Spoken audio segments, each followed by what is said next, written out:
Hello, hello, hello. Welcome back to my channel. I appreciate you tuning in. I am Wyzdom DVine. That is my healer name, and Shamanic name is Heals the Mother. I am a boundaries and personal authority expert, and today I wanted to talk a little bit about energetic boundaries. And I know I've talked about that a little bit on this channel already, but I wanted to kind of go a little bit more into that because I just did a wonderful interview with a wonderful business and marketing coach in her lovely Facebook group. So I just kind of wanted to expand a little bit on what we talked about in that interview today, which is the importance of energetic boundaries for empaths, highly sensitives, and what I call gifted helpers. And so if you are extrasensory divergent, where you have these extrasensory abilities, we can pick up energy intuitively in a special way, then I call you a gifted helper. So energetic boundaries are important first and foremost because the entire universe is made of energy.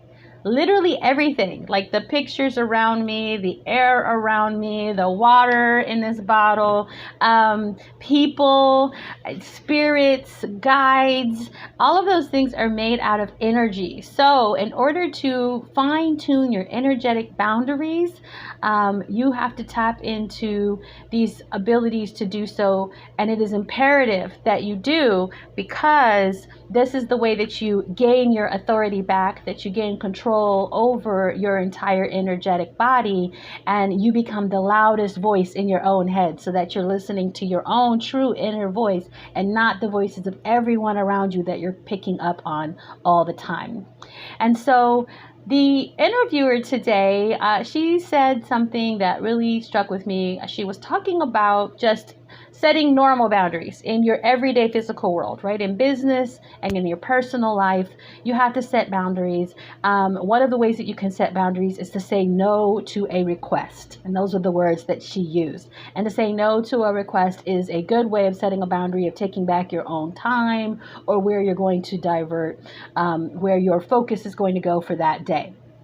Well, for an empath and a highly sensitive, gifted helper, your entire universe around you is a request. You're constantly receiving a request. And so whether it's a request to infringe their energy upon your energy, whether it's the request to pull your attention this way or pull your attention that way, whether it's a request to unload everything that they have going on and drop that in your lap now, or drop that on your back or inside of your energetic body, or whether it's a request to pick me, make me the loudest voice in your head and let me be the most important energy in your universe right now.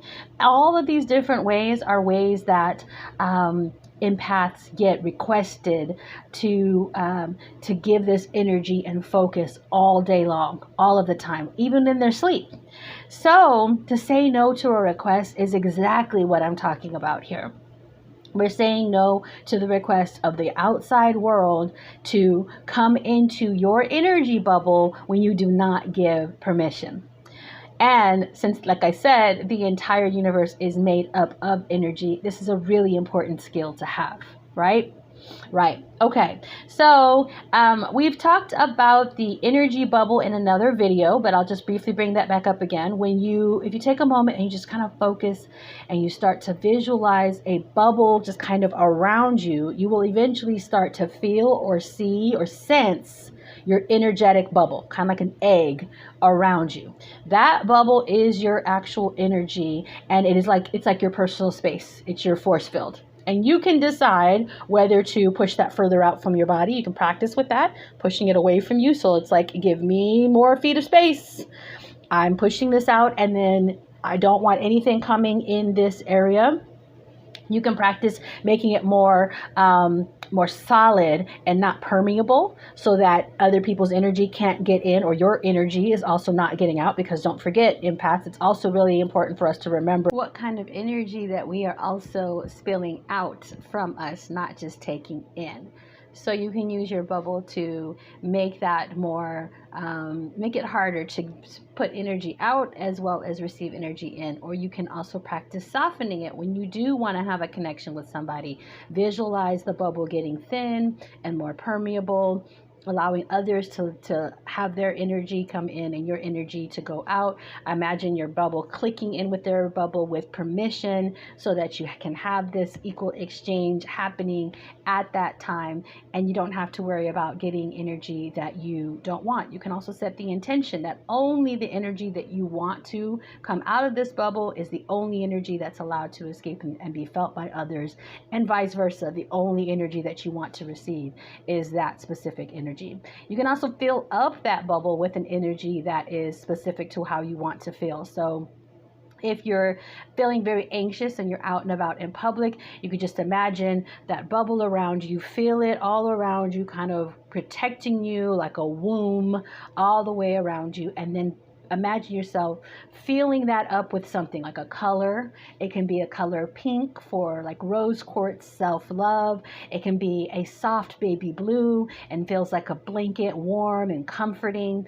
Whatever energy it is that you want to fill it with. If you need a boost of success or luck, you can fill it up with the feeling of success and good luck. You can ask a guide also to come and permeate, like make sure that bubble is not permeable, to make it more solid, and then to also fill it up with a specific energy and to guard over it and protect it to make sure that you're not receiving things from others. And so this is just one of the exercises that I teach. It's the one that I use the most often with the bubble. You can also use symbols. If you practice Reiki, you can imagine your Reiki symbol going over the bubble, or filling the bubble with the energy of Chokure or Seiheki or whatever Reiki energy symbol that you feel most comfortable filling the bubble with. That is another technique that you can use. So these are some of the different things that you can practice. Another thing that you can practice is literally saying out loud what you want to happen with authority. So you have to get a good feeling in your core, see and feel that you have the center of you that is the center of your power, right? Our solar plexus is also called our empowerment center. And so if you've taken your chakra classes with me, you already know that. So you get very in tune with that chakra energy, that solar plexus, that seat of your power, that roar like a lion part of you that's right there in the center, and you feel yourself into that and feel into that light, and imagine the white and yellow and golden light shooting out from you from it when you say the words. And you get in tune with your center and your empowerment, and you say the words out loud. You do not have my permission to overwhelm me with outside energies today.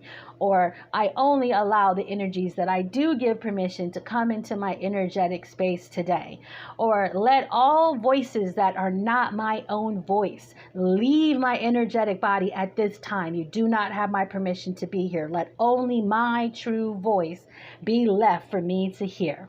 And you can practice doing that as well, and try that out a couple of times and see if that works for you. Another thing, again, same as I just stated, is that you can call on a guide. And you don't have to know who your guides are. You can just say a guide that is closest to source energy, to the divine spirit, divine creator, whatever you call it.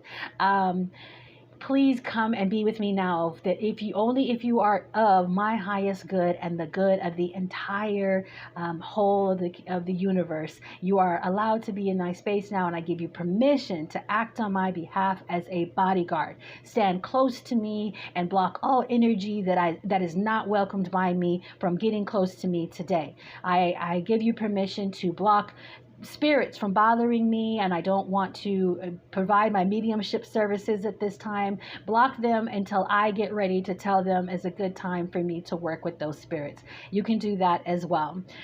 So if you don't already practice shamanism the way that I do, or if you've taken it in any of my classes and you've learned it through that, shamanic journey is another way that I would suggest that. But these are some other ways that I can tell you how to use them just to try them. So if you practice practice and you try any one of these techniques, let me know in the comments below if you try them. Let me know if they work for you, if they don't work for you, and let me know if you have any other questions. I want to hear from you. How do you feel about being an empath and your own energetic boundaries? Is it something that overwhelms you all the time, or is it something that you have a pretty good handle on? And if you do and you have techniques that you use, what are some techniques that you can share with everyone else? Leave that in the comment. What are some ways that you get rid of other people's energies and you set good energetic boundaries for yourself as an empath or highly sensitive or other gifted helper?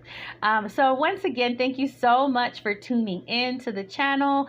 If you like this content and you'd like to see more like it, please hit the like and the subscribe, ring the little bell if you want to be notified next time I put out a video. We're going to be diving into empathic shadow working in the next video, so you don't want to miss out on that. So until then, blessings, namaste, it's Wyzdom out. Much love.